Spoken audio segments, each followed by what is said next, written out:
آج کے اس تجزیے میں ہم غالب کے بارے میں اپنی سوچ کو تھوڑا سا بلکہ سچ پوچھے تو کافی حد تک بدلنے والے ہیں۔ ہم سب انہیں ایک عظیم اور افسانوی شاعر کے طور پر تو جانتے ہی ہیں، ٹھیک ہے نا؟ لیکن حقیقت یہ ہے کہ وہ اس سے کہیں بڑھ کر تھے۔ وہ جدید اردو نسل کے ایک انقلابی بانی تھے اور ساتھ ہی 1857 کی جنگ کے ایک انتہائی اہم چشمدید مورخ بھی۔ تو بات شروع کرتے ہیں مواصلات کے حوالے سے ان کے ایک بہت ہی مشہور قول سے۔ انہوں نے کہا تھا، میں نے مراسلہ کو مکالمہ بنا دیا، اور یقین جانیں یہ محض کوئی جملہ نہیں تھا بلکہ اس دور کے مروجہ اصولوں کے خلاف ایک باقاعدہ بغاوت تھی۔ یہ خط و کتابت کی دنیا کا ایک بہت بڑا انقلاب تھا۔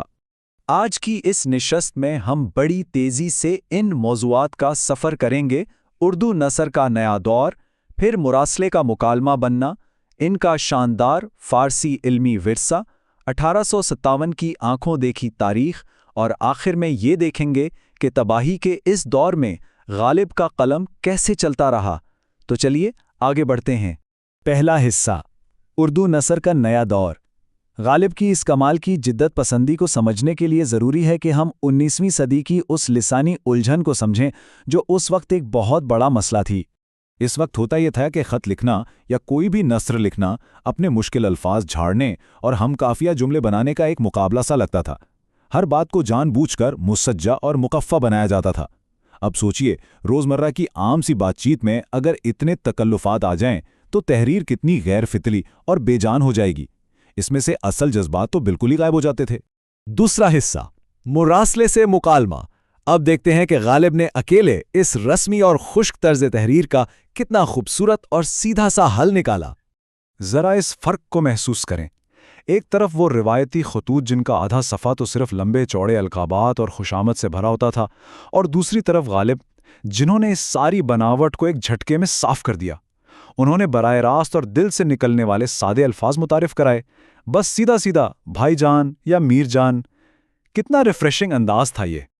وہ خط اس طرح لکھتے تھے جیسے اگلا بندہ بالکل ان کے پاس بیٹھا ہو۔ اس جملے کو سنیے ذرا، کوئی ہے ذرا یوسف مرزا کو بلائیو۔ لو صاحب وہ آئے۔ کیا کمال کی بے تکلفی ہے نا۔ یہ دراصل 19ویں صدی کا ٹیکسٹ میسیجنگ کا انداز تھا جس نے اردو نثر میں ایک نئی جان ڈال دی۔ تیسرا حصہ، فارسی علمی ورثہ۔ ان بے تکلف اور سادہ اردو خطوط کے علاوہ غالب کا ایک اور بہت ہی سنجیدہ پہلو بھی تھا۔ انہیں اپنے ترک اور فارسی ورثے پر بہت زیادہ فخر تھا۔ وہ خود کو فارسی زبان کا ایک باکمال اور مستند عالم مانتے تھے، اور ان کا یہ علمی کام واقعی بہت وسیع تھا۔ انہوں نے قاطع برہان جیسی لغت پر تنقیدی کتاب لکھی، اور دوسری طرف انہیں باقاعدہ طور پر تیموری خاندان کی تاریخ لکھنے کی ذمہ داری دی گئی، جس سے مہر نیم روز جیسی زبردست تصنیف سامنے آئی۔ اب یہاں جو بات واقعی نوٹ کرنے والی ہے وہ یہ ہے کہ انہوں نے لکھنے کے اس پورے فن کو کتنے منظم طریقے سے تقسیم کیا۔ پنج آہنگ میں انہوں نے خطب و خطابت کے آداب، قواعد، اشعار، دیباچے اور خطوط، ان سب کو الگ الگ حصوں میں بانٹا۔ یہ ان کی کمال کی لسانی ترتیب کو ظاہر کرتا ہے۔ اور پھر ان کی ایک اور حیران کن تصنیف ہے دست نبو۔ یہ 1857 کی بغاوت کے ان 15 مہینوں کی ڈائری ہے جب دلی کے حالات بدترین تھے۔ لیکن کمال دیکھیے، انہوں نے پوری ڈائری خالص قدیم فارسی میں لکھی اور شعوری طور پر اس میں عربی کا ایک بھی لفظ استعمال نہیں کیا۔ ایک طرف ان کے سامنے دنیا بکھر رہی ہے اور دوسری طرف ان کا یہ سخت لسانی ڈسپلن۔ یہ ان کا ایک بہت ہی ذاتی اور دردناک ریکارڈ ہے۔ چوتھا حصہ، 1857 کی چشمدید تاریخ۔ یہی وہ تحریریں ہیں جو ہمیں سیدھا ان کے اس کردار کی طرف لے جاتی ہیں جہاں وہ تاریخ کے بدترین دور کو ریکارڈ کرنے والے ایک عظیم مورخ بن جاتے ہیں۔ ذرا اس ٹائم لائن کے ذریعے ان حالات کے تیزی سے بگڑنے کا اندازہ لگائیے۔ 11 مئی کو بغاوت شروع ہوتی ہے، پھر پورے شہر میں ایک سخت قسم کا لاک ڈاؤن لگ جاتا ہے، اور نومبر آتے آتے عام استعمال کی چیزوں پر بھی نئے ٹیکس لگا دیے جاتے ہیں۔ غالب نے اس افراتفری کے ہر پہلو کو بہت باریک بینی سے ریکارڈ کیا۔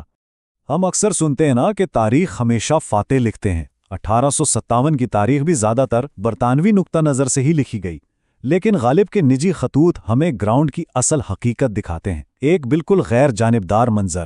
ان تحریروں میں کسی کی طرفداری نہیں ہے، بلکہ بلا تفریق ہندو اور مسلمان تمام عام شہریوں کے دکھ اور درد بدری کا بے لاگ ذکر ملتا ہے۔ پانچواں اور آخری حصہ، تباہی اور غالب کا قلم۔ بغاوت کے بعد دلی اتنی بدل گئی کہ اسے پہچاننا ناممکن تھا، لیکن غالب کا قلم چلتا رہا اور اس نے ہر المیے کو محفوظ کر لیا۔ صرف 5 روپے۔